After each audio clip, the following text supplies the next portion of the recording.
I think it's your connection that's making me lag. I'm perfectly fine.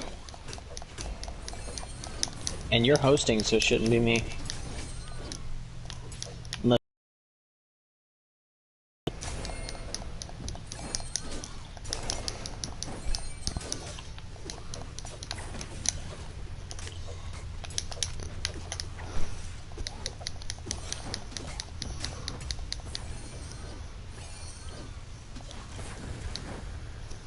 How many waves?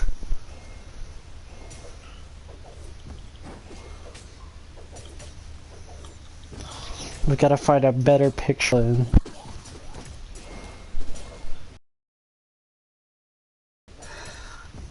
Yes, I'm AFK.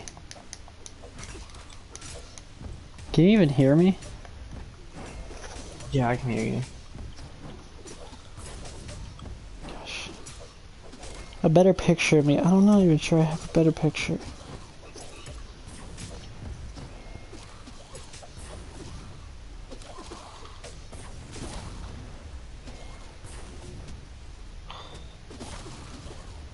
Oh, I'm getting launched everywhere.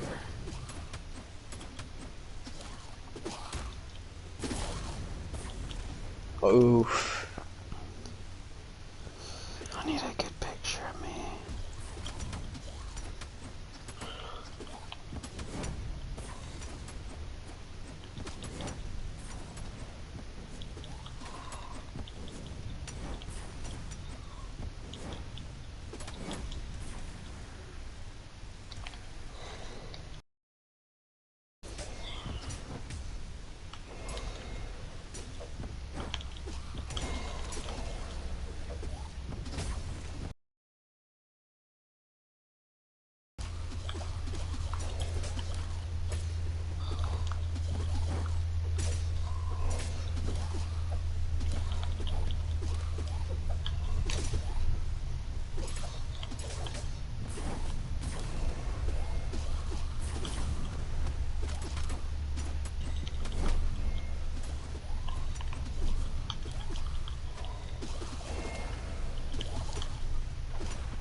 I don't know a picture.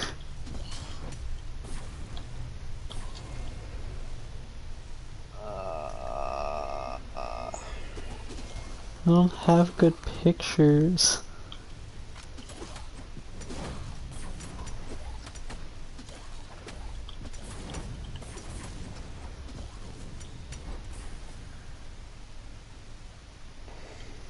What wave? Oh, I'm dead. Don't matter.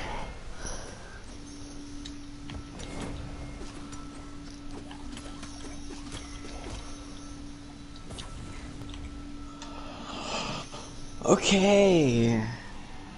You won.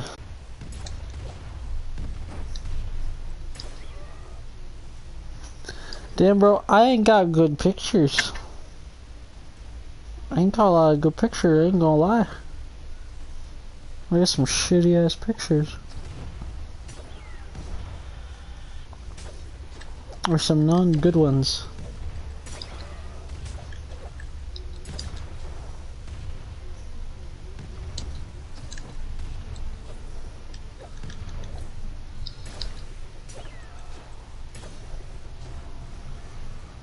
Buddy wanna jump without me. Oh, is that a boss?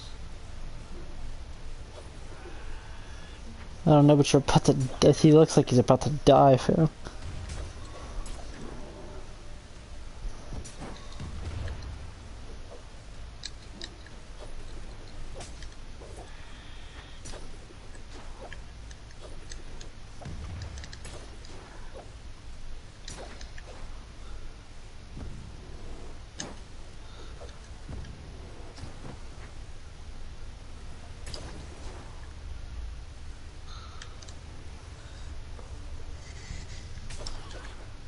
Ooh, Speedy. No, I don't have any pictures of you. Damn, bruh.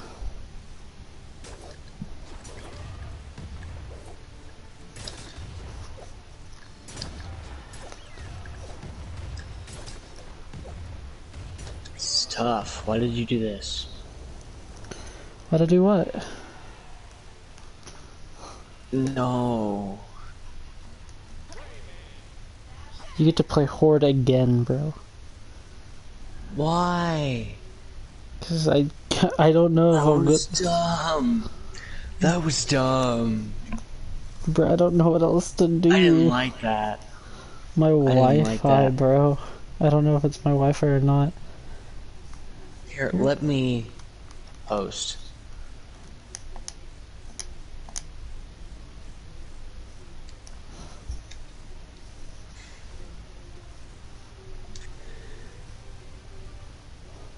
Not add bot. Never mind. Remove the bot.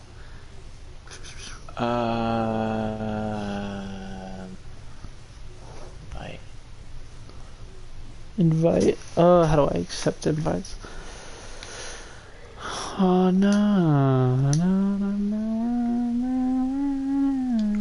no. I'm gonna play it as my favorite character.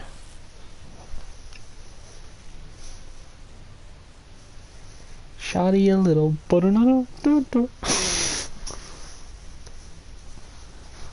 Candace. Bro, those memes are hilarious. I'm gonna find the whole series. Asking questions? Who's Candace? Wait. From where? They're at D's. These where? God.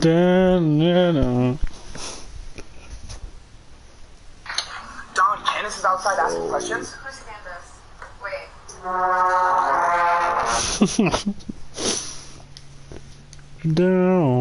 What the heck is happening? Oh, you have to start the game.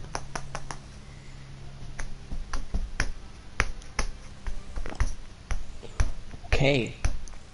Okay. Is it? Whoa, what the? Thought this was appropriate. Okay, well.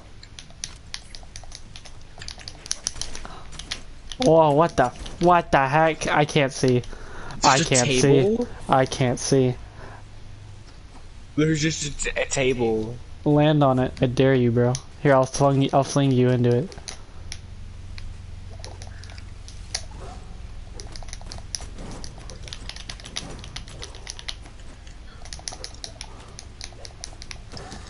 This would be so much easier if I, you know, could actually play. Instead of just spamming and hope I hit. Yeah.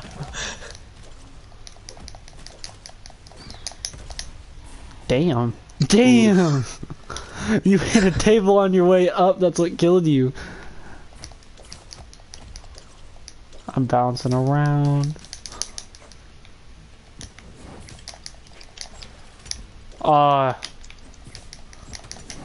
No! Chair. Oh, I got a chair. I won't let you. All over here. No. Ow. No, get up. No, the table. Ah. Ah. No, no, no. No, no, no, no, no, no, no. How do you have 3? I thought I killed you. What Once. What the? How many lives do we have? 4. 4? Oh, that's no wonder. Okay, missed that. It's cause I'm lagging, fam. Gosh. You seem to be doing just fine. No, I'm just spamming. Cause I can't see. I'll be at one corner, like, hitting you, and then the next I'm getting whooped in the other one.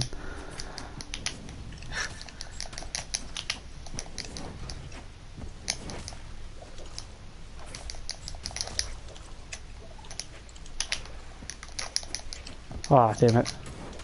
How'd you...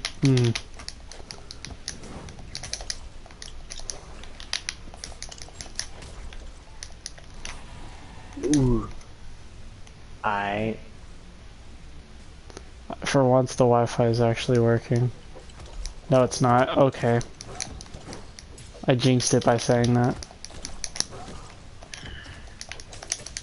Damn it. I'm usually ping at this, bro. Yeah, no. It did exactly what I told it that it was gonna do. It was at one edge of the corner, and I was whooping you, and then the next I'm at the other side. This damn Wi-Fi, bro. Candace, man. The Wi-Fi, man. Candace is outside asking questions.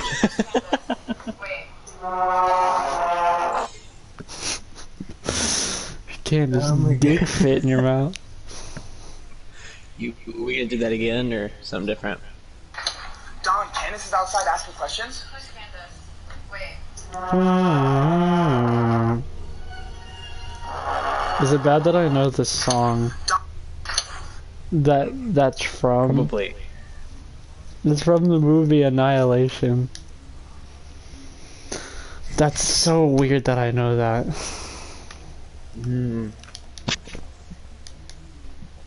What now? I have no idea. I don't. Sure. I'm probably gonna end up deleting this stream because it's whack.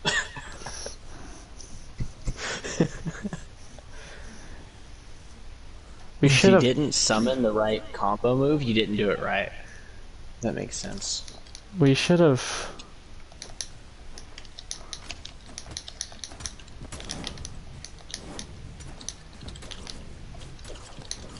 What the frick, man, is wrong with this god dang Wi-Fi? I have the doing? table.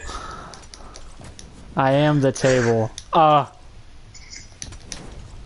You know, when I tell you to look at the stream, I want you to look at the stream. This isn't me just being like, oh, I'm making excuses because I'm bad. I'm good at this game. Where am I going? I'm not even moving the controller anymore. I'm not moving the controller anymore, and I'm in a different corner than what I was. Bruh. Where am I? What? Dude, I was literally in the ring for now. half the time you're just running in. For half the time, you're literally. Oh. You're welcome. You're welcome. Do not say you're welcome to me. Do not. Do not. Hang on. You're welcome. I'm gonna call before I end this stream where it's at because holy shit, that's difficult. I'm gonna call up JC and I'm gonna ask him a question just to add more Any to one the stream. random question. Yeah. No, I'm just gonna. JC, I got a question. I got a question. Yeah. Who do you think's gonna win out of me and Mason? What the fuck is that? I don't know, what is it? It's going. There's like a chirping noise. It's a chirping noise. Hang on, I'm gonna hang up and recall. I don't know what that was. I don't. Sounds like an alarm. Alright, I think we're good. Alright, so just answer truthfully. Who do you think's gonna win out of me and Mason? That's the tough one. I think you'd probably have more agility. Agility? Yeah, Okay. so that would be Alright, so there's 5 rounds. Name the rounds you think people are gonna win, and then tell me who you think's gonna win the whole fight. So who do you say is gonna win round 1? I'd go Mason. Alright, round 2. Mason. Round 3. Then you. Uh-huh. Okay, round 4. All the way up. All the way up from round 3, 4, and 5, you got me. Yeah. And then Mason is 1 and 2. So who is winning who do you predict the whole fight then? I think you'd win. Alright, that's all I needed. Why'd you need that? You asked like several different questions. I You only don't need know. one of I them? just because I don't know. I just am asking. So are you gonna be at school tomorrow? It's like all I I don't needed think was so. you know who would have won the Alright. like the whole round, So, yeah. not each individual round. Just the whole match, not each I individual don't round. know. I You just asked for asked each it. individual round. Okay. You're like, oh, I just needed the match. So I guess you are the underdog. Damn. I thought I was the Yeah, I underdog. told you. I thought I was the No. underdog. No. I mean, he had you Why for would- both first round and second Well, round, yeah. but then he had me smoke you because I'm assuming he's like, I'm gonna go Floyd Mayweather and I'm gonna have you tee off, and then when you're tired, I'm gonna be like, okay, let me peck on him for these last rounds. Yeah. That's kind of what I'm. That's kind of what I'm like training against, really. Is to not get Doing a lot of tired. conditioning. Yeah, I'm doing a lot of conditioning, so I can at least, even when I do get tired, I can still make up what I lose. Yeah, because talking from experience, when I fought Denver and I got tired in round 4 and 5,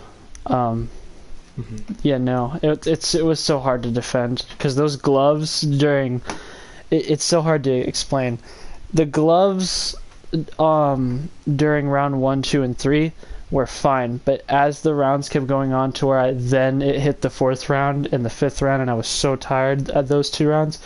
It was so hard to keep them up to block anything, like in round 1, 2, and 3, because it progressively, as the more tired I got, progressively They kinda got the heavier. gloves got heavy, and I just had my hands down during round 4 and 5, and that's why I was getting hit so many times in round 4 and 5. Yeah.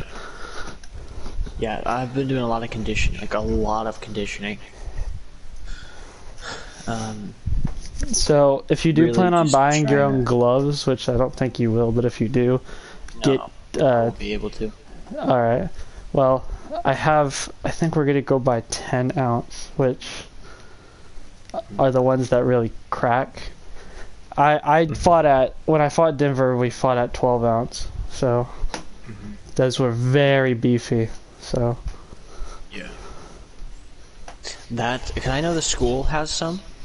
In the weight room, they have 10 ounce gloves in the weight room, but for some reason we're not allowed to use them. Yeah, no. Because when me and Denver fought with 12 ounce, it was because Denver wanted some sort of safety. So, yeah, those ones were really beefy. So as much as we were getting good hits on each other, it was practically Nothing. no knockout power or anything. As much as if you just swung hard enough, or because me Yeah. and you are fighting, from what I know, at 10 ounce, and I have 2 pairs of 10 ounce. So 10 ounce gloves are the ones that really crack, and people want to see knockouts, or at least try.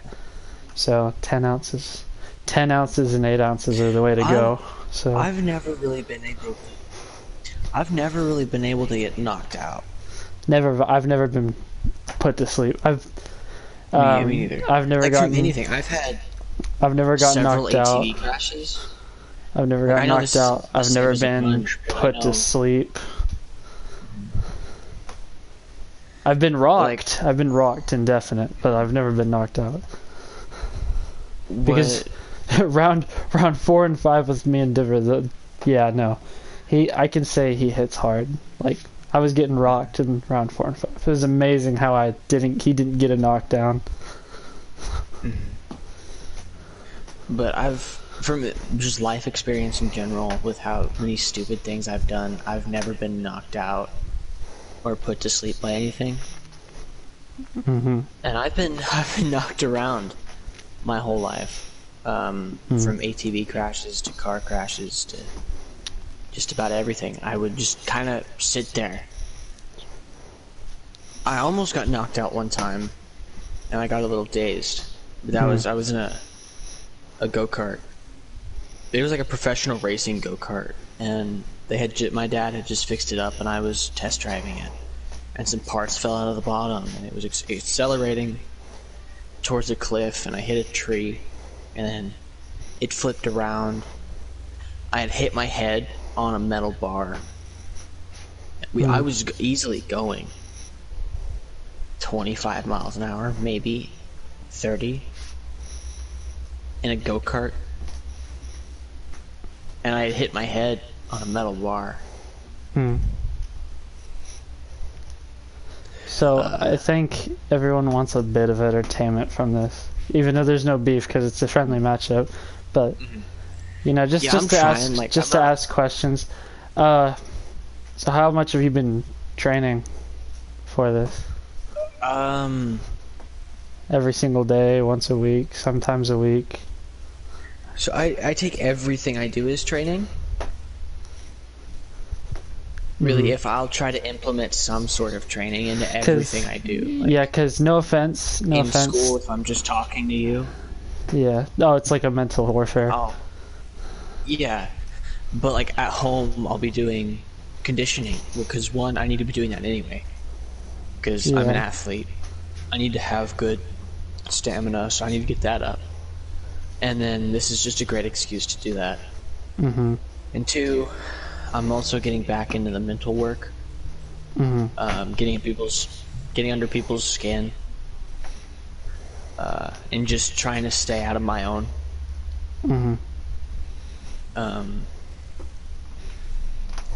I'm just trying to be similar to what I was a couple years back. Because really, I didn't.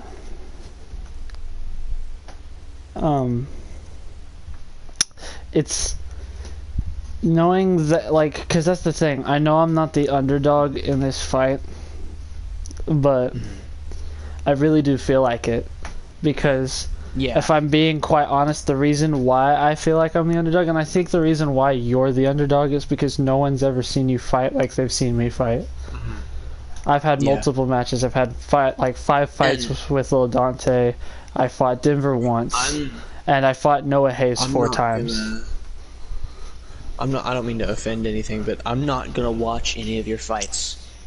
As reference. Just to kind of knowledge. I want to go into this blind. Really. Because that was the thing. What I do. Because that's why that was also one of the biggest chips on my shoulder to feel like the underdog, is because I have no footage to study for to go into a fight with you, and you have all this fight footage that you can look at, and you know. Yeah, I'm not going to. I don't like that. Really, I'm not the type of person to just watch a video and learn what to do. Like learn the movements and everything.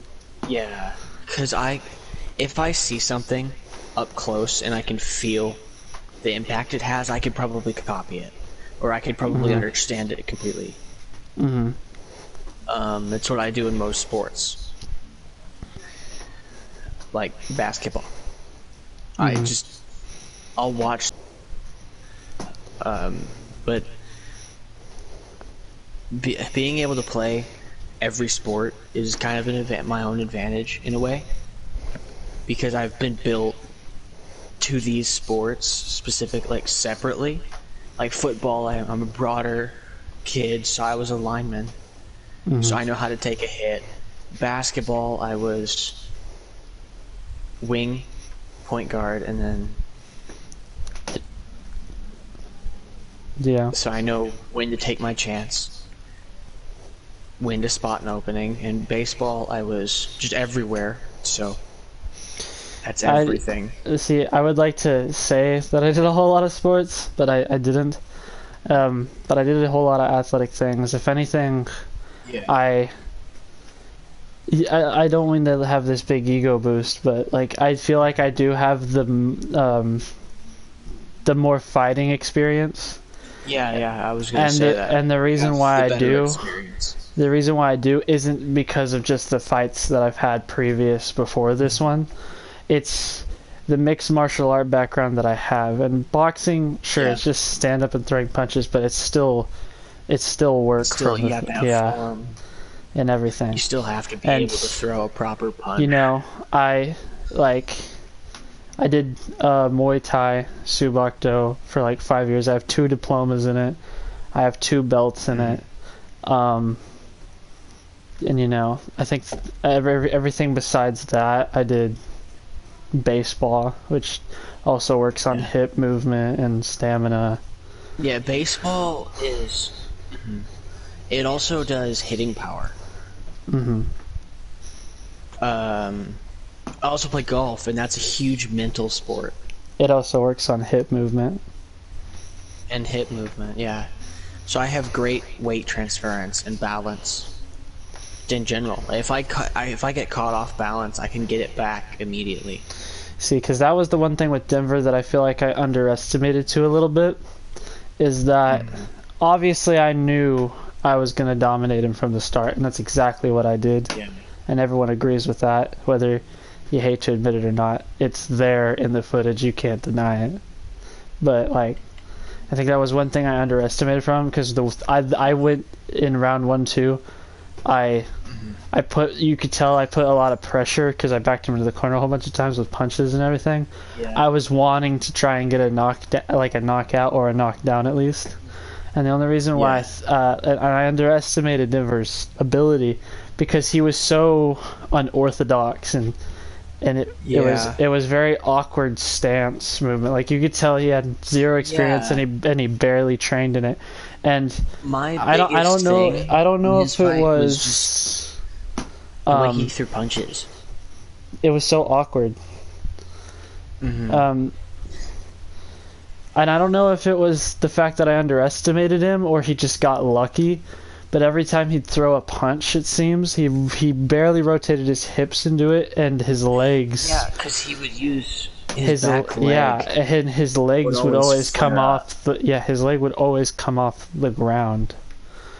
And instead of using his hips, he would jump to hit. Yeah, and that makes sense, but you wouldn't put half as much power. It's just it doesn't like.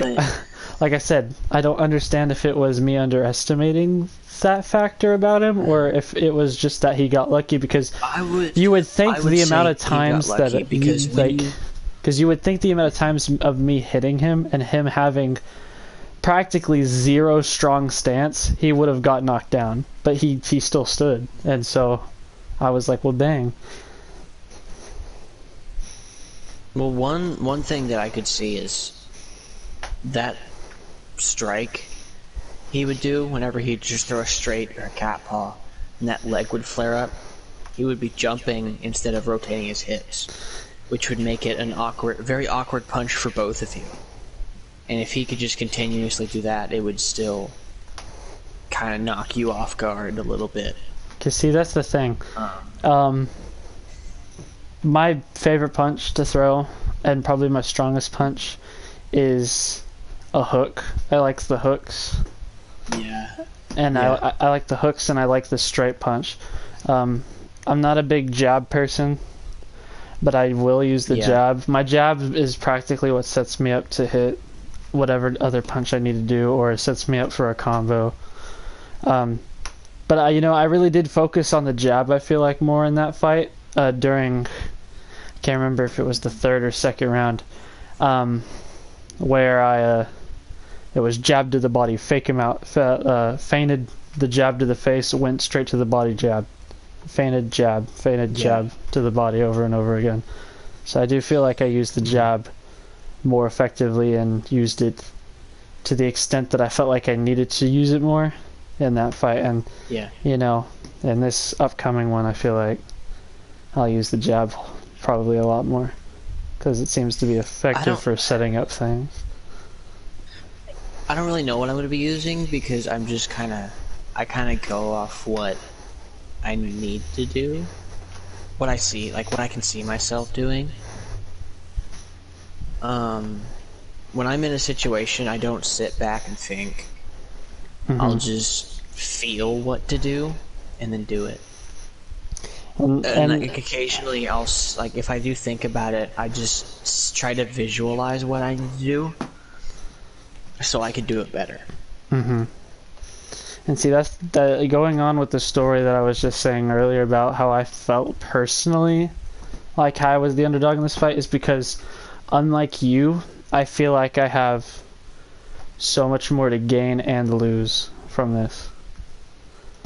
I feel like whether this is for the I feel like by winning I gain a lot more respect in the boxing community than what I already have. If it isn't for the title, I'll probably get a title shot, which is always good. So those are some gains.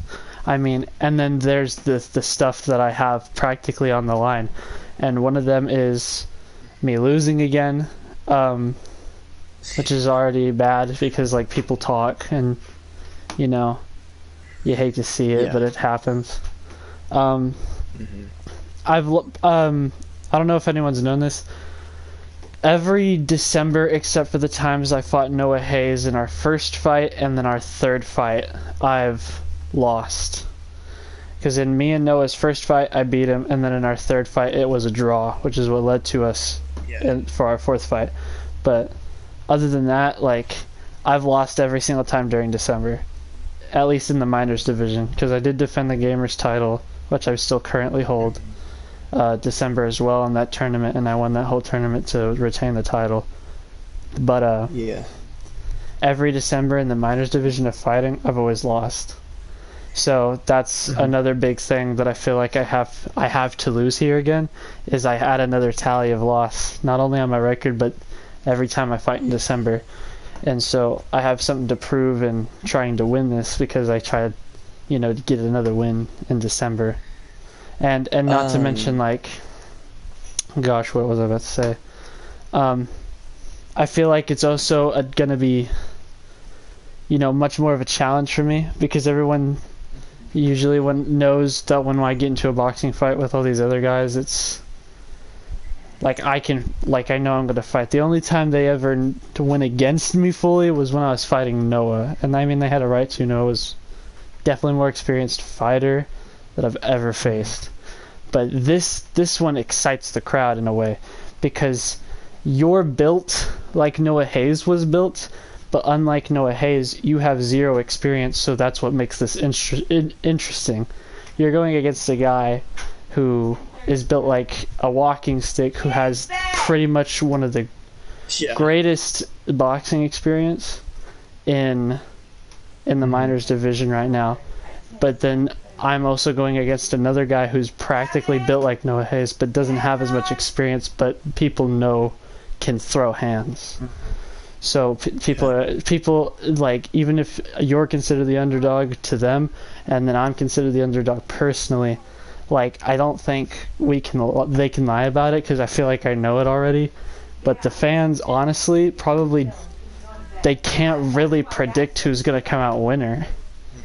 No, that's kind of the biggest thing, because this is a really tough matchup to predict. Situation. Because I see myself as the underdog just based off experience alone. There's countless other things that would place me on an underdog spot. Because you have low chances of winning. Because you have the guy who could get a knockout at any moment because of how strong he is and how aggressive he can be and get up close with you. And then you have the guy who's very precision, accurate, very speedy, and is very accurate with striking. So it's like it feels even. And then, I'm trying to be vague here. Yeah. But when I'm in different situations, I'll have different attitudes towards them. Like I'm a different person. And they, switch from time to time, just in the middle of whatever I'm doing. Which will give me different views and different standpoints and completely different styles of everything. Because growing up, I've always been really confused about who I was. So I just tried to be everything I could. I tried to do anything that just I set my mind to, or anything that caught my fancy. And I'd say it led me to a good spot, and it did.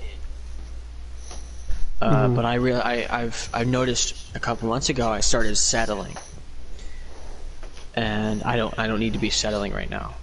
I need to be getting back up and moving, because I've rested for far too long. I need to take some time, get ready to stand up and move, and then get up and start pushing again. Because I mean, even if we hate to admit this and the fans hate to admit it, whether underdog situation or not, like and even if you think you don't have a lot to lose or gain from it, which honestly I can't find a reason to lose, because, Yeah. but I see one specific reason of winning in your path, and that is you're facing probably the number one pound for pound like fighter on this whole roster in both divisions. You're fighting him after coming off 2 losses and 0 wins. So, and like, you know, there's two things of winning there. Like, you win, you not only beat the number one pound for pound fighter, but you also show the world that you're not to be taken lightly. Yeah, my biggest thing, and really the only thing I'm paying attention to that really is getting to me, not really, but it's just kind of what I'm showing, is the fact that I'm 2-0. Mm-hmm. Or 0-2, sorry. Yeah. So in the gaming division, it's a game. Yeah. So it's not going to be me. And I want to, you've probably heard this about 1,000 times, in this IRL fight, I want to show that I'm not a video game character. I'm not some bot who decided to just give up the game. Yeah, that's why twice. Yeah, that's like I said. Like, you got a lot like to prove by trying to win this fight. Is that like you win, you beat the number one pound for pound fighter on both divisions standing in the list, from what I would think. Since it's only my 3rd fight, really, like as like a standpoint of things, 3rd official fight. This is my 3rd official fight. I've lost the last 2, and this one, really, it's a chance, but it's not my only chance to show that I'm not, you know, what happened in the last 2 or 3 fights. Yeah, because if I still lose this fight, it doesn't really affect me. I just get back up and go to the next one. But as any fighter would do. Yeah, here, I'll be right back. Okay. It shouldn't take long.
Sorry, I'm back. It's okay. I actually have a question, really quick. Alright.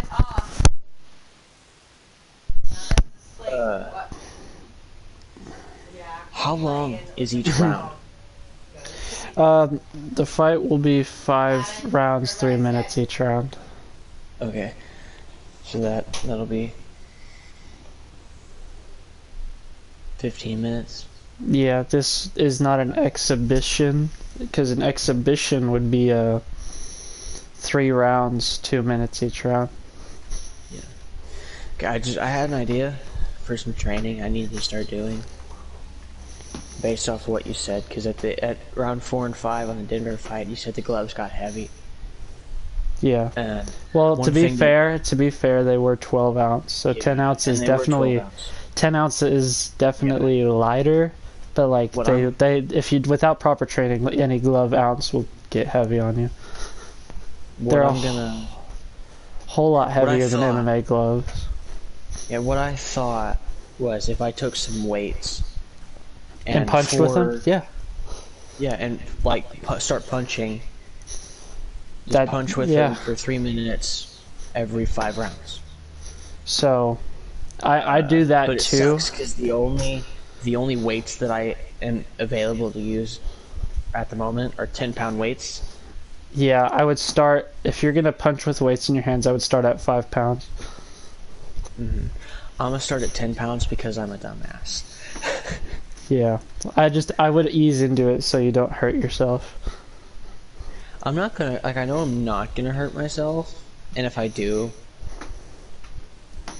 cool. Pain is good. So, I do that too. I do 10 pounds because I eased myself from 5 to 10. But, yeah, no, it's a great workout. It helps with 3 things. It helps with, keeping those gloves up. I didn't do it enough. I did not do it enough during the Denver fight, obviously. Power in the punch. Yeah, it makes for a harder punch. It builds stamina, and it'll make your hands move faster, because you're punching with the weight. So with that weight against it. So when you're punching with the weight in your hand, it looks slow, but you're going pretty fast. Once you get that weight out of your hand and then you throw a punch, it's gonna be quick. Yeah, because that weight is kind of slowing you down, but you're putting enough force into it to speed you up. So once that weight comes out of your hand and you throw, it's like it's a light work. It's quick. Yeah. So one of the biggest things I have problems with, and I'm completely okay with giving this out, I've had several shoulder injuries. Oh yeah, that's the one thing that I hate about is injuries. I have one arm injury which isn't severe. I have I haven't had any severe injuries, but it's enough to hinder anything I do with my shoulders. I've pulled them, I've hyperextended them several times. Yeah. One of them I pulled out of place not too recently.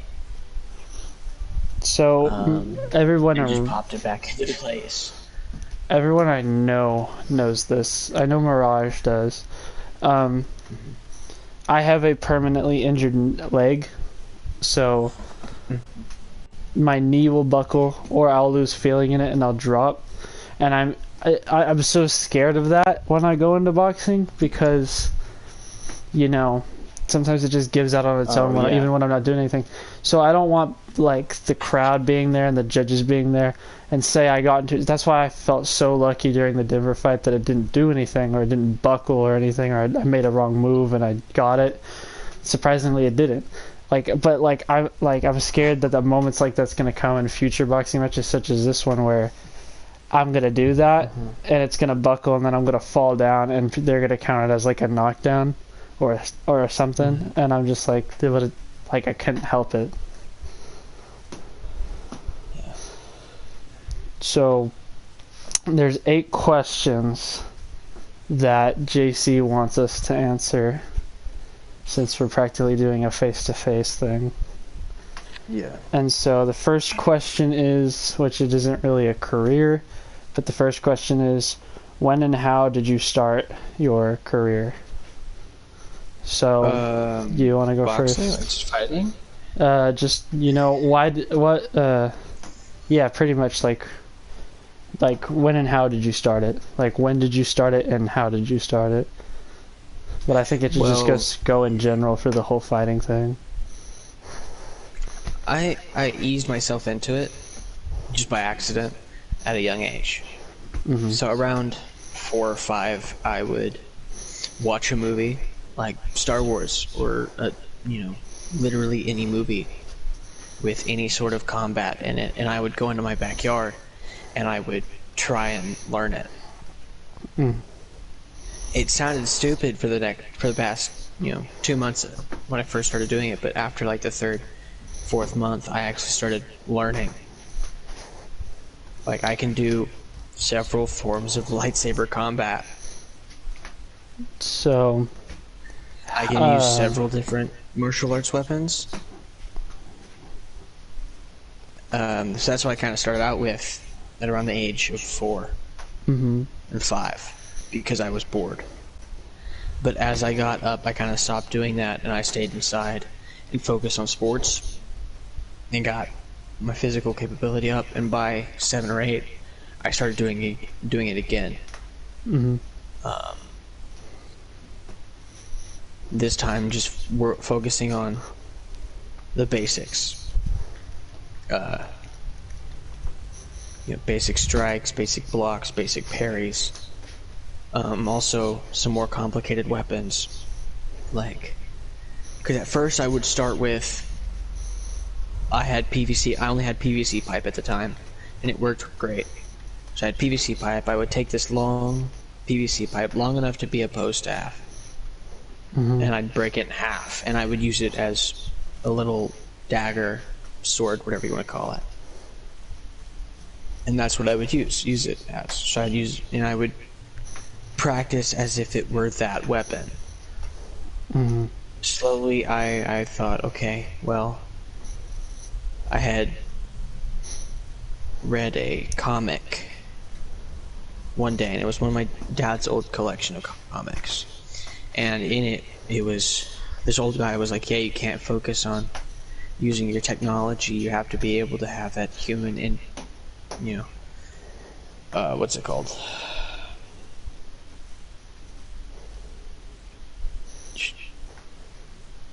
Because you can't focus on your tools too much. You can't depend on them. You have to have integrity and your own sense of power.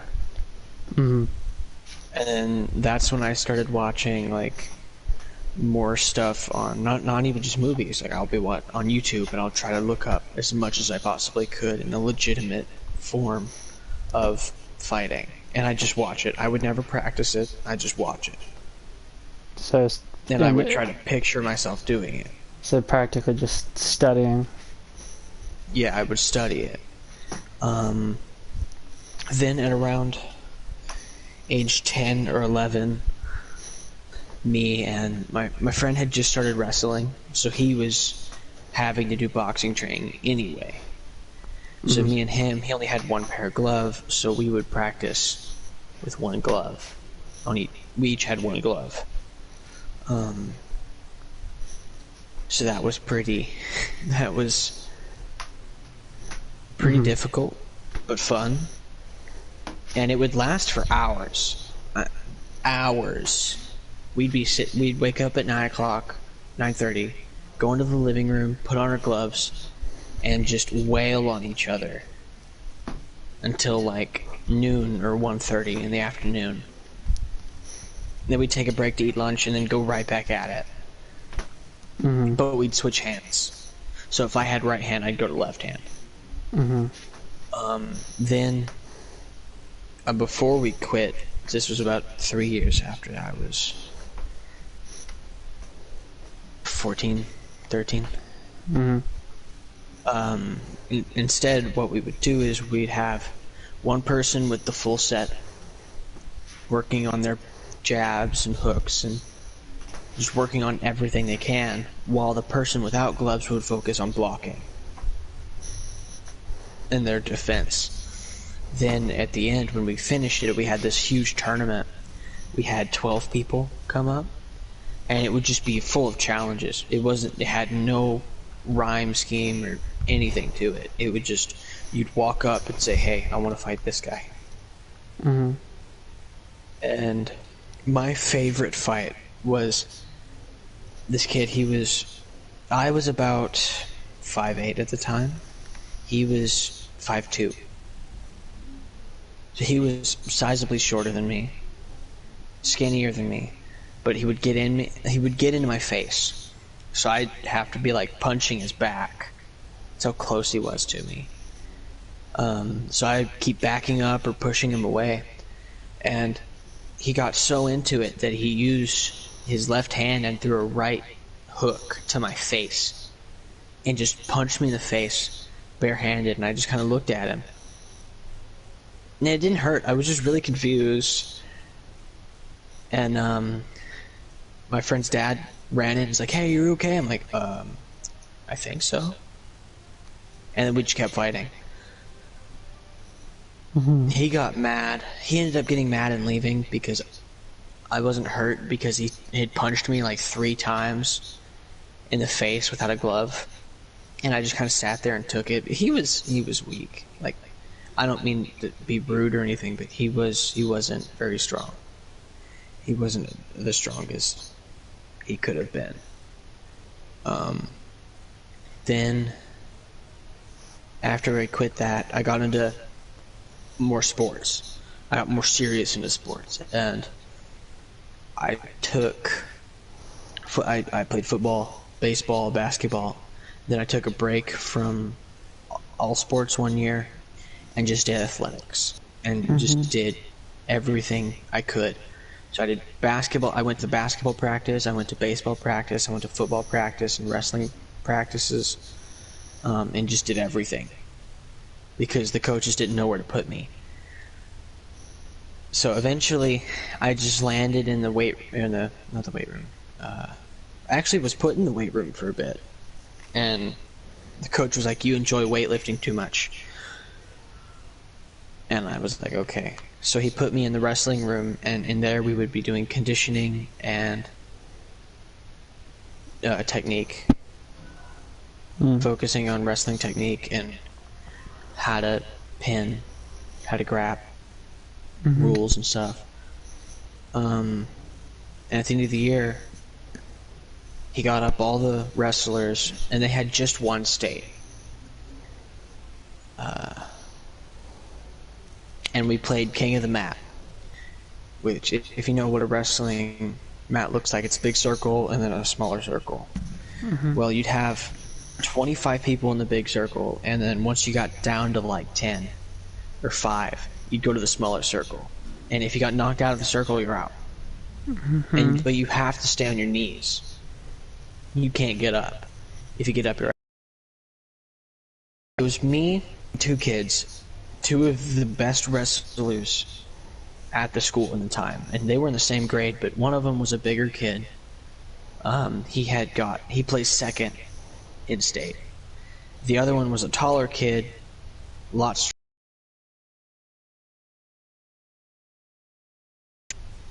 And a really good friend of mine.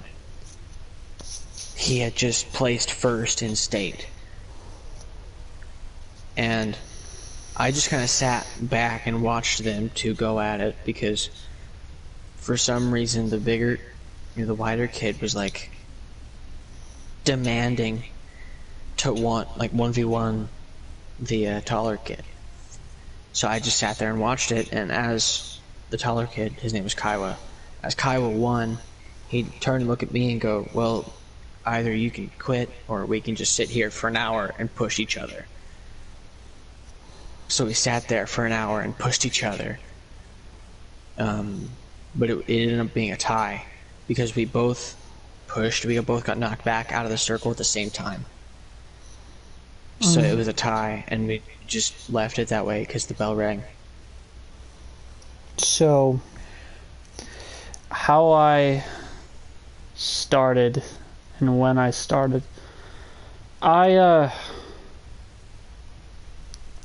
don't remember the year I first started, but I started with my first fight, which was bare knuckle body shots, because we didn't do face shots at the time.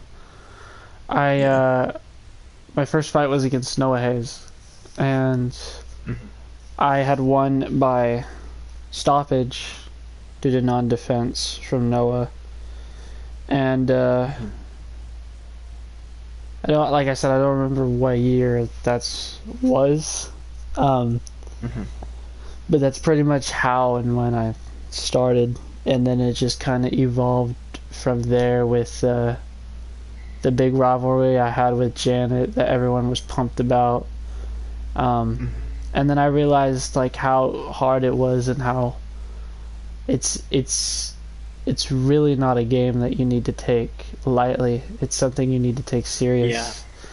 And I didn't take Janet seriously, and I went into there with full confidence of thinking I was gonna beat him, and it was just a game, and I walked in and walked out loser, and then I realized, hey, I want to face this guy again, but I know he's not going to want to face me all right off immediately, so to get my rematch practically for half of my career all the way into where I am now, my whole story as a fighter in the whole thing was every person I got, I fought, and I beat him until I got that rematch with Janet again, and then, you know, I guess God's luck of me actually taking it seriously and being focused on how this sport is and how you can't take it lightly and everything. Like, as soon as I got the rematch with Janet, I beat him by TKO.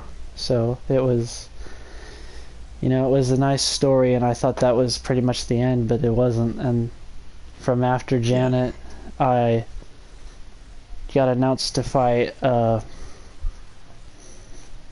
I don't remember who it was, but pretty much that story was over between me and Janet, and, you know, I thought I completed everything, because originally I started with Noah, and then me and Janet had the big rivalry, and then I lost it, and from there it felt like a redemption story. So I kept piling up bodies and bodies and bodies of wins, and some L's here and there, but more wins than ever before, to get to the rematch with him, to beat him. It felt like I'd completed everything, but I knew I wasn't over. And from there I accomplished so much. I won the YouTube Minors title twice. I am a one-time YouTube Gamers champion. I'm still holding it. I became one of the Grand Slam champions and held both belts at the same time for consecutive months, and defended both last December and only made out with one. But even if I only made out with one, that's still history. No fighter has ever done that, and that's how I'm at that. That's why I'm the #1 pound for pound ranked fighter on the list in both divisions. Because as much as I hate to say this as an ego boost, it's from what I can say and see and know, it's true.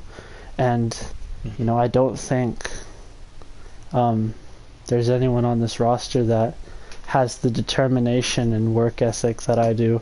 I get announced for a match, and like, I don't even care who it is. I work like he's on his way to hurt everything that I ever cared about, and he's gonna take it away. So I don't think anyone has that sort of determination when they get in here. Everyone, like I said, everyone thinks it's fun and games. It's not a sport you should take lightly. And every time as much as I have respect for anyone, even if there's no beef in the fighter that I fight, as soon as the gloves are on and that bell rings, like, it goes from, it's all out the window. It goes from, hey, we're friends, but you're in my path to getting to what I want to, and if you're not going to get out of my way, then these gloves on my hands are lethal weapons, and I'm here to show you what they're going to do. Yeah. So you know, that's how I came and started. So, second question is, what is training schedule like? And mine is every single day for 30 minutes. I do body workouts. I go on a 20-minute run for stamina and core drive, and then for the rest to add up to an hour and 30, I do heavy bag work and speed bag work, and then I end the day with a protein shake.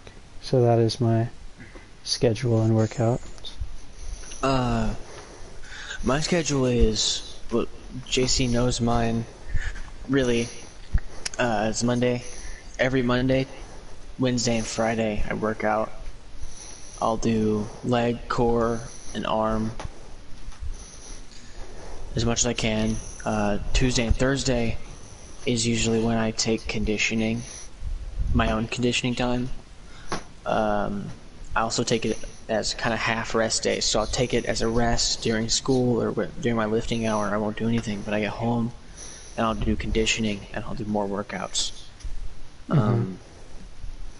I do a lot of cardio in general, playing golf, so I'll walk 36 miles, not 36, an average of about 10 to 13 miles a day. And we're getting pretty close to regionals. Regionals is just next week, and state, which is in a couple weeks from now. And at regionals, we're playing 36 holes. So 36 holes would be about 10 miles. And it takes about 10 hours. So that's a mile an hour.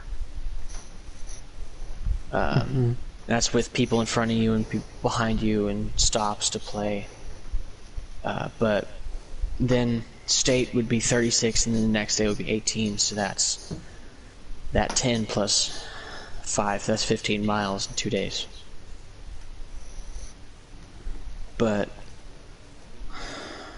along with that, on my weekends, I'll be focusing mainly on what I eat, so I'll try to eat as healthy as I can. I try to get starches, carbohydrates, and protein. Those are my 3 main things that I'm going for, that I'm kind of trying to eat based on my build. Then eventually I'll go on to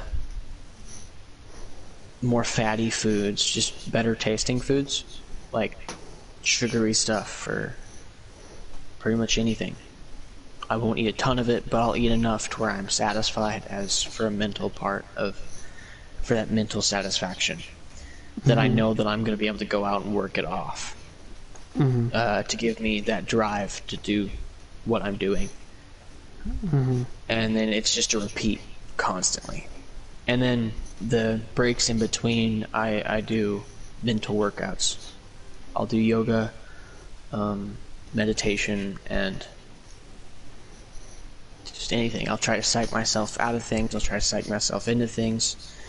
I mean, in first hour a lot, I'll trash talk, and that's mainly for me.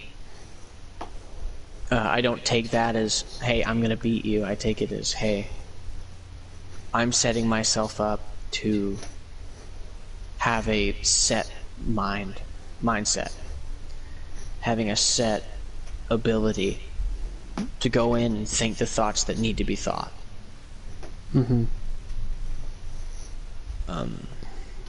So third question is, gosh, what is the third question? How long does it take to recover from a major fight? And I feel like a major fight. And I don't know what he means by major, but I'm gonna assume he just means a fight. So I feel like, personally, I feel like I'm the only one that can speak on this, but you know, I can a little bit. For Noah, it was very long recovery. That man hurts. And he had heart. I see, that's the thing that I failed with the past fights that I've been in. And I've gotten better at that, I feel like, and that's I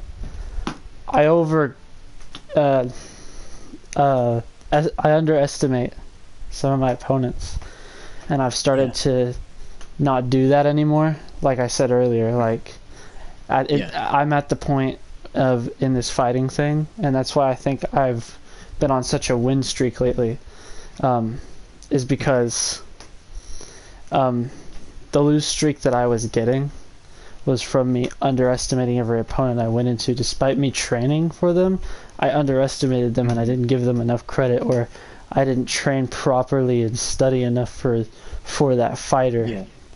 And I went in with what I thought I had skill set on, and I did, just not enough. So, like I said, it's like earlier, like I'm at the point in my career of this fighting thing to where it doesn't matter how weak you are. It doesn't matter if you're shorter than me, buffer than me, skinnier than me.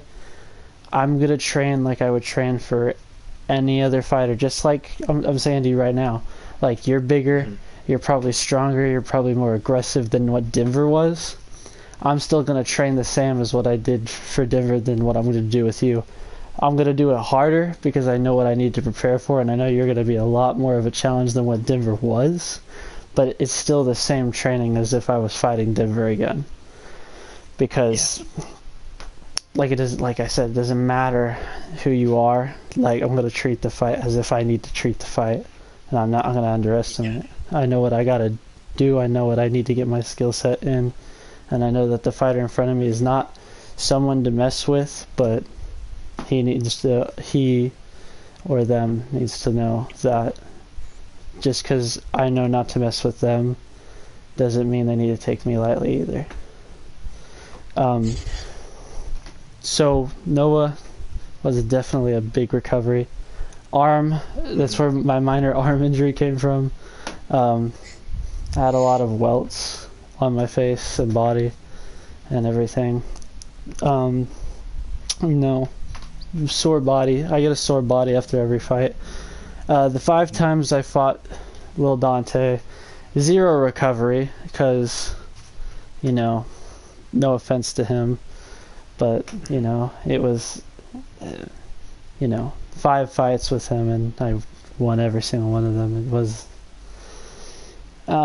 it was pretty dunno. But, and so, Denver's fight recovery, I didn't really have a big thing to recover from. I walked out with no welts on my body or nor face, despite the 4th and 5th round of getting hit a whole lot more. Surprisingly, from that though, if anything, he had to walk out with more than what I walked out with. The only thing I really felt was that my leg was a little bit acty up, but that kind of went away earlier in the night. And then in the morning, I had an achy body, and that was pretty much it. Denver had to walk away with, from what I heard, limbs were hurting, arms were hurting. He woke up the same as me, and he had a busted up lip and everything. So, I can't say how my recovery from this fight will go, but they're definitely. I would think, if I took it in 3 different categories: mentally, physically, and mentally, internally, and externally, in a physical way. Mentally, it would take me a couple of hours to get recovered. Because it's such a rush. Yeah, and then internally, I think it would take me about a day, because I do. Along with my workouts, I try to roll out as much as I can, which I take this big foam cylinder, and I'll roll out each muscle, so I'm not sore. I also take cold showers every morning. That helps with muscle cramps, muscle aches, and soreness. Externally, it depends on how much I would say about up to a week, depending on how bad it gets. Mm-hmm.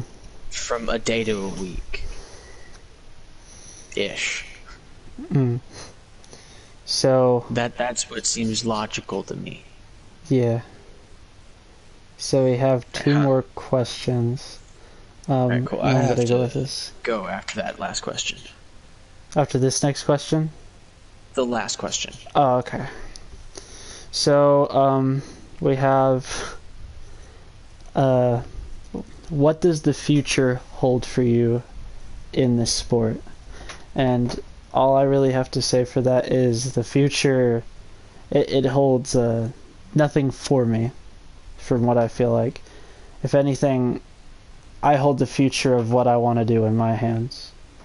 The future doesn't hold whether I go after a title and win that title. If I want to win that title, I'll work hard enough to get it. I hold that future in my hands, and if I don't get that title, it was because I didn't work hard enough. That's my future that I set. I hold my future. Nothing else holds my future. I'm gonna be something similar. If I didn't get something that I wanted, I didn't work hard enough for it. The future doesn't hold my shit. I do. Mm. My shoulders and my shoulders alone will hold whatever I bring to myself, whether that's a loss or a dub. If I bring home a loss, so be it. Mm. Drop some baggage off my shoulders and go along, pick up some more. Go out and carry it. Go out and hopefully work hard enough to get the dub. If not, come back home, work even harder. Hard work has been the most sought after thing in my entire life.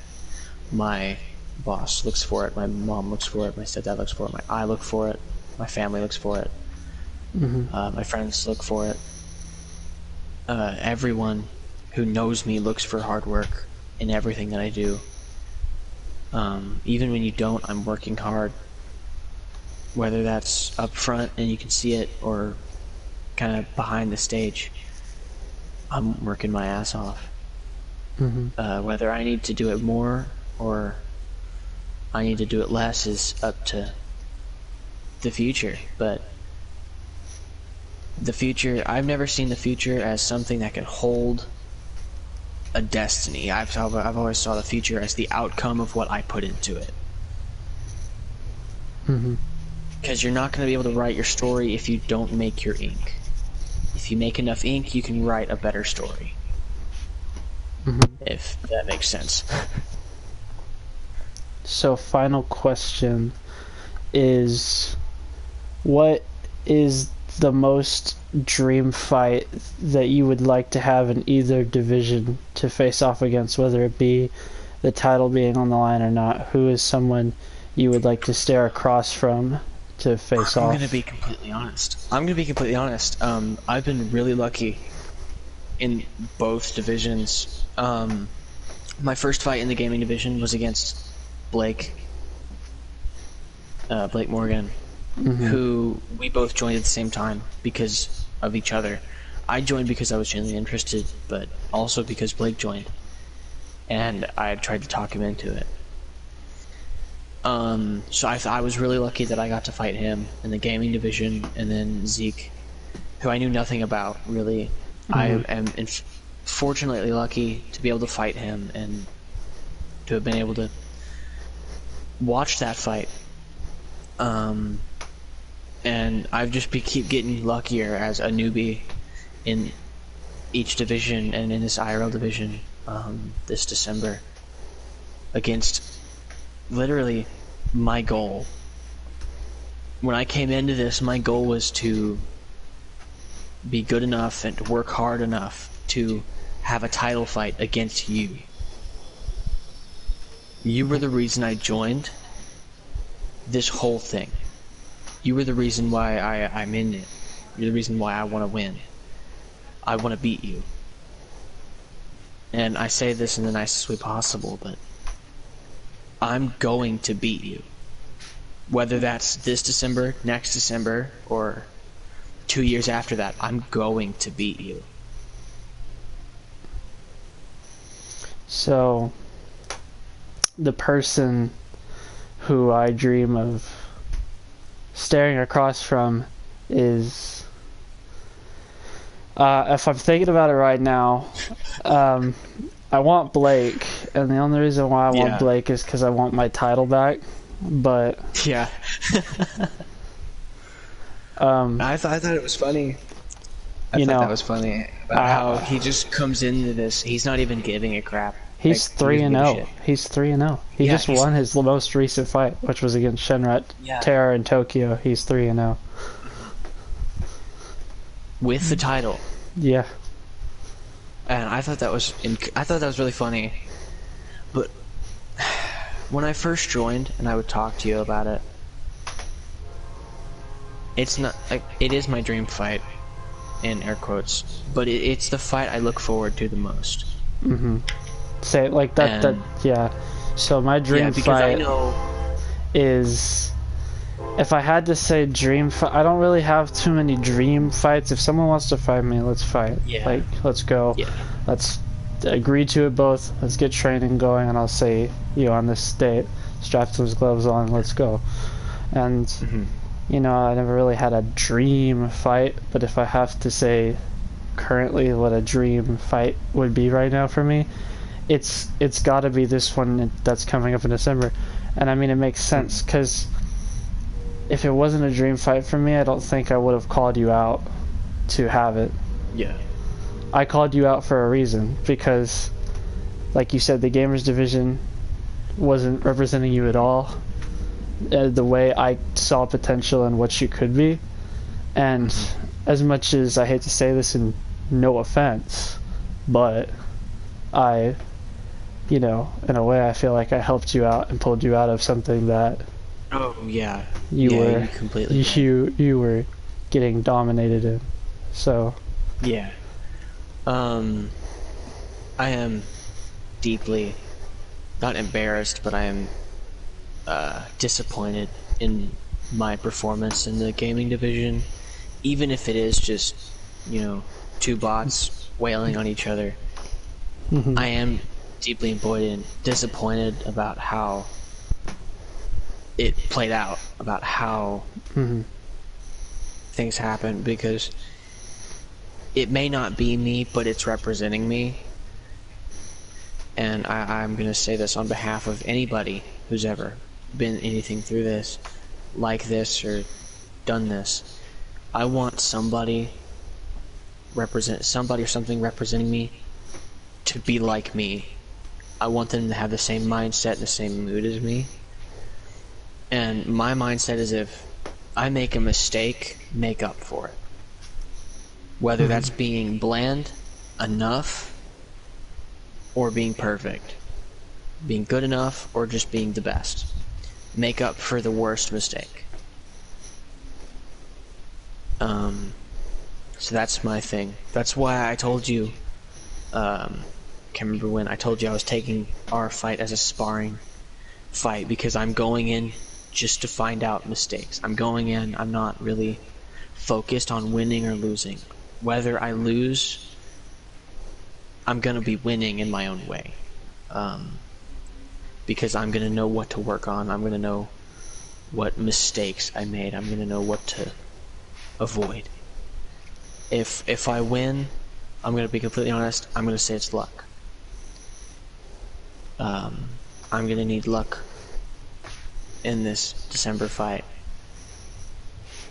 Whether that's bad luck or good luck, I'm gonna need a lot of it. So, I hate to be egotistical, but I think you obviously saw my recent Instagram post. Yeah. You say you're gonna beat me. I was gonna comment. And everything, but nothing to start here, but I don't think I'm the same person as I was when I fought Noah. I don't think I'm the same person as when I fought Lil Dante. I don't think I'm the same person that I was when I fought Denver. And the person... the thing, I don't know what kind of person you are. I just know who you are now. And to all be I can honest with really give as a I prefer, I don't know what the word is, but I'm gonna use the word warning. A caution. The person who is fighting Denver is not going to be the person who is gonna walk in to face you. I know. And as much as it sounds egotistical, but like I said in the post, like, all respect is there, but Once there's those gloves are on. there's a problem in front of you, Mason. Yeah. I saw that post and I thought, well, it would make sense if I did something similar. I'm not gonna do that. For 2 reasons. I'm not gonna take a picture of me with my shirt on. Yeah. Because 1, I'm insecure about my body. Same, and I was really hesitant on posting that, but you know. And 2, I don't want people to comment on it. I know I can turn comments off, but I know people are gonna like send it to me. I know who's gonna see it, and there are a few people that I don't want to see it. I don't want them to see that, and that's why I always try to comment on your stuff or anything. Like if I see something, whether I want to privately DM you about it or just publicly comment, I always try to implement my own thing and try to show that I can bring it back. Bring it back around, and I'm not afraid to, even with the lack of experience, being the underdog, technically, or, you know, this level of fear that I have, I can still stand back up and push it back onto you as much as I possibly can. And I'm not saying I'm gonna make you scared. I'm not gonna say I'm gonna make you feel like the underdog. I'm not gonna, you know, I'm not gonna do any stupid tricks, because I know most of it's illegal.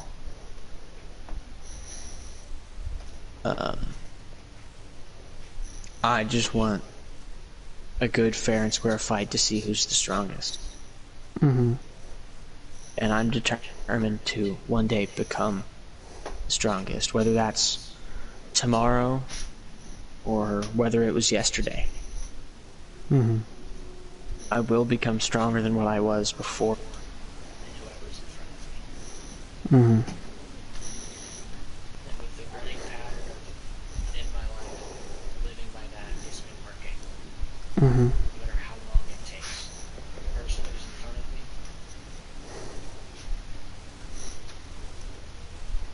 quickly gets thrown back down to the ground.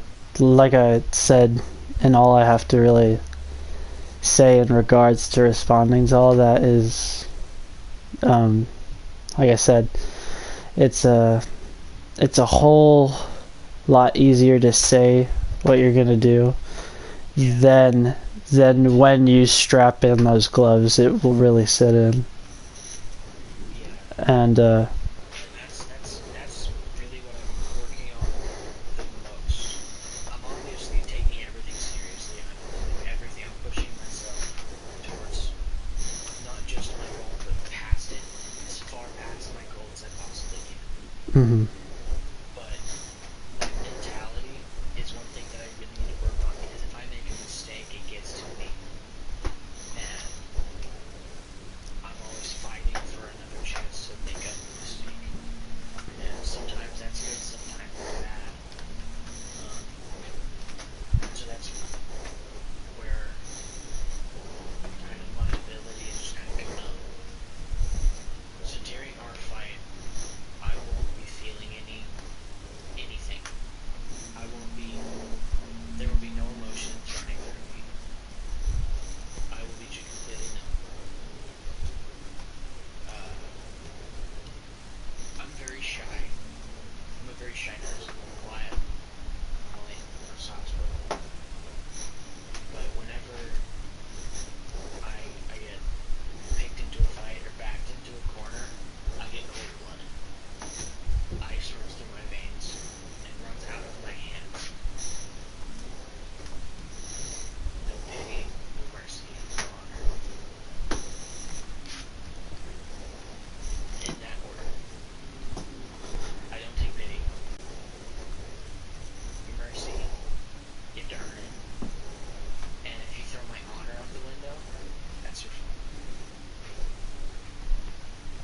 see people, like when we sit, like every time I sit here and talk about the fights that I get into, and everyone's like, "Oh, you say all this, but like, when are you gonna accomplish it?" And then I'm like, "Okay, you're sitting here watching me talk. Watch what happens when I get in that ring." Because, like I said, the person who I'm being right now talking to you is not the same person you're gonna be looking at when I have those gloves on, and all that I have set in mind is, you know, like I said, it's not me. When I get in that ring, I am quite literally the king. I am this demon that isn't Colton. Once I'm Colton now. Once I'm in that ring, I'm the executioner, and everyone is just a bunch of peasants to the king. And you cross the king, you get executed, and that's just how it stays. There's an old legend.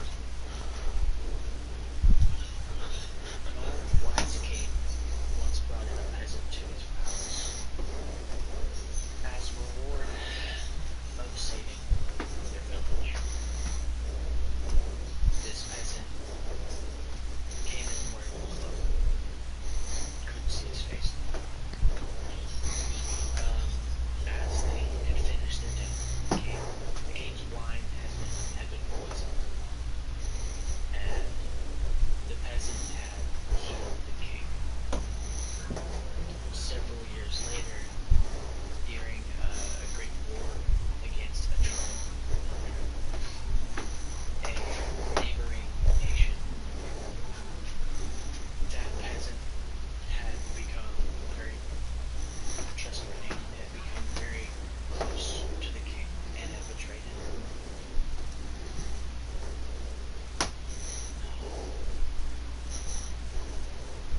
The only thing is it wasn't a stab in the back, it was metaphorically shoved you around and said, "Hey, I'm betraying you," and then started a fight. The last known recording of it, I don't remember when, but it was of the duel, in the same cloak, and the king was in his duel attire. The king had his mentality, and the peasant was very mysterious for a peasant. And it turns out he was a rebel. Can't talk. He was the king to a kingdom, neighboring both nations at war. And he was infiltrating each castle, taking down more kings, and silently wanders. That was a horrible story.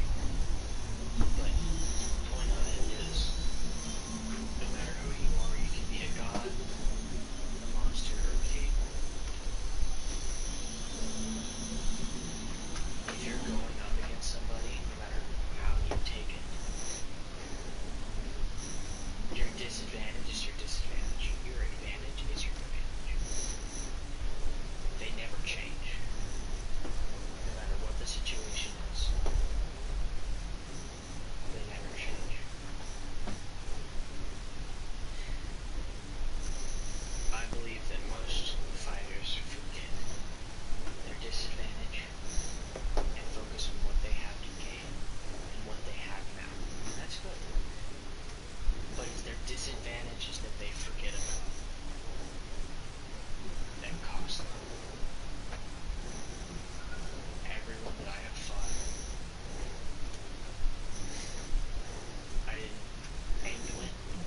I aimed to find out what my disadvantage was. I aimed to find out what mistakes I make.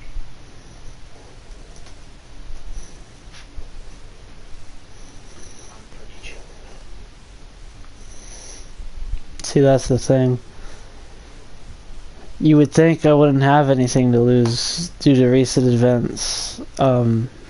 I've pretty much lost everything. But yet I'm still here.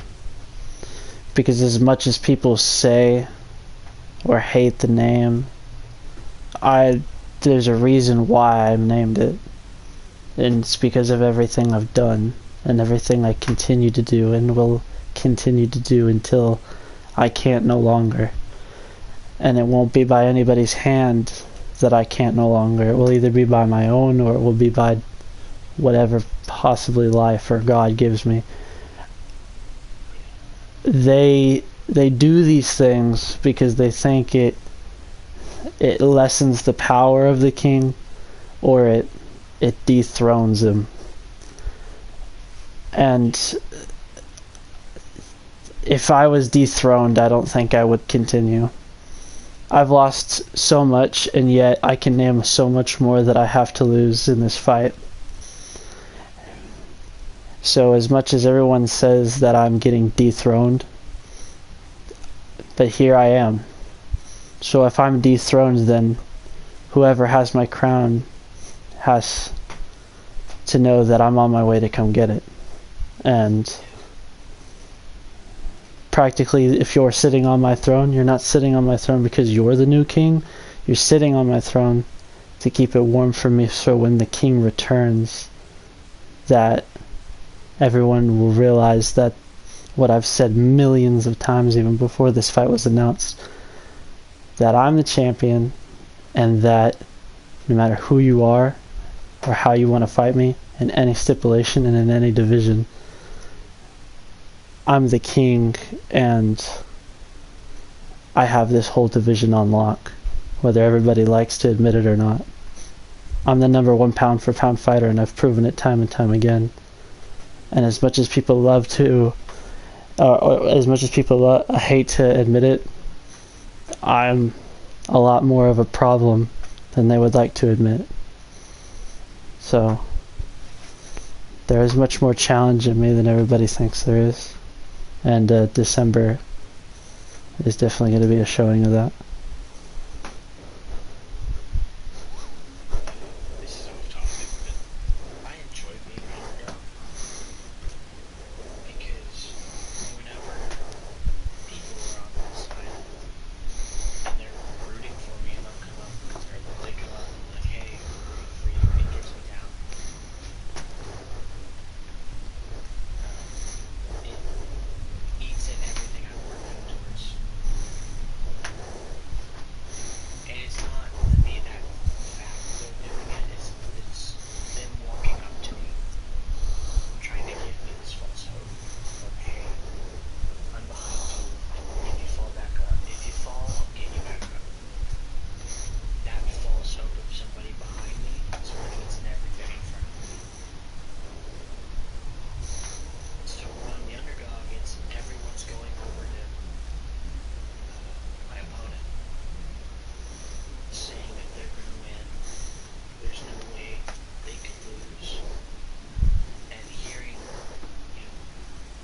all this about them and how I'm losing, I realize that there's no one behind me. I realize that there's no one beside me. It's just whoever's in front of me. There's nothing eating at my chance of getting to that person. That makes sense.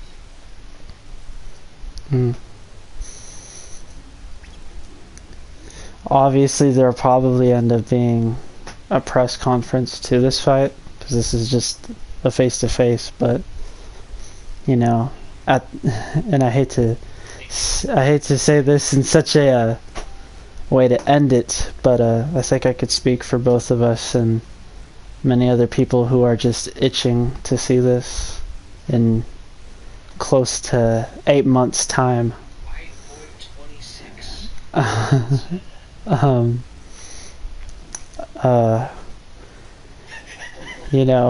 The last thing I think the last thing I really have to say is Texas Route Runner. GTA played Norfolk game, bro. We have been playing, it's just we got to last thing I really have to say is in no way to start anything or anything. I mean, hate me for saying it or not, but I can speak for every fan that's itching for this fight and, you know, is ready for it. I think I'm already tired of the talk and I'm ready to go. Yeah, me too. That, I guess, will conclude our face-to-face. So I'll see you when the press conference comes, and, well, obviously, anywhere else, but anything related to the fight, it'll probably be the press conference. We're gonna end this with the pro fight. I mean, Unmuted pro fight. I feel like I'm gonna lose to begin with. My Wi-Fi sucks.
GG. Well, that's a GG right there. Alright. Yeah, well, it was not. It was good talking to you. Yep. Good playing. If I you guess that's guys it for want the stream. to see the fight this December It'll be of on- this year, it will be here on my channel. 5 rounds. 5 Go ahead, rounds. do the plug. Do the plug. Just do the plug. 5 rounds, 3 minutes each round of boxing entertainment. There's going to be a crowd. We're going to have recordings of it. And you know, it's going to be great. So there's the plans to have it be an undercard. We don't know if there's going to be any title fights. Hell, we don't even know if our match is going to be a title fight because we still have a lot more months till that comes. But obviously, your boys are training for it to begin with. So, you know, we're getting in our zone for it. But even like I said, there's going to be a lot more pay-per-views even before that. There's months away for it, so we don't know what'll happen. So either way, it's going to be fun. Come check it out. The whole pay-per-view of that event is called Fight Night, so use hashtags if you want to spread that around on Instagram, Twitter, Snap, and even on YouTube if you want to in the comments down below of either stream on both our channels. And obviously make sure to go subscribe to him and here for other content, the pay-per-views of course, and for the pay-per-view which me and Mason will be fighting on called Fight Night. One thing I know I have trouble with is when people like do like shout outs. You're like, go subscribe to this guy. Who? FLASHBAT? Yeah, just look that up. Yeah. It's one of them. It's one of those. If you're on my channel, cool. His is just Novatron. Yep. Nova underscore Tron, right? Yeah. I think mine is just... I don't know if it's underscore, I think it's just Novatron. Yeah. It's one of the You two. could literally just type in Novatron without a space and it'll pop up. Mm-hmm. So, yeah. So, get hyped, spread it around. Fight Night is coming, and even if there's a lot of months away from it, it's coming in close. So, still gonna be good. It's gonna be amazing. I can't wait for it. I'm training my ass off more than I did with Denver for it. I expect to be a whole different person, and we expect to get the dub here on this channel, just as they expect to get the dub. Either way, there's respect, and it's gonna be a fun night. So, like I said, with that all being said, this has been the face-to-face. We'll have to talk it over between each other when we'll do the press conference, and you know that'll be in a short month's time. So, stay tuned for that. Yeah. Well, that concludes my stream. I don't know how long his stream is gonna go, but This is all I can do for today. Thank you guys so much for watching and listening, mainly. And I say that a lot, but I actually mean to. yeah, Thank you guys so much for watching. subscribe. I'll see you guys. Here's the next one. Take care and peace.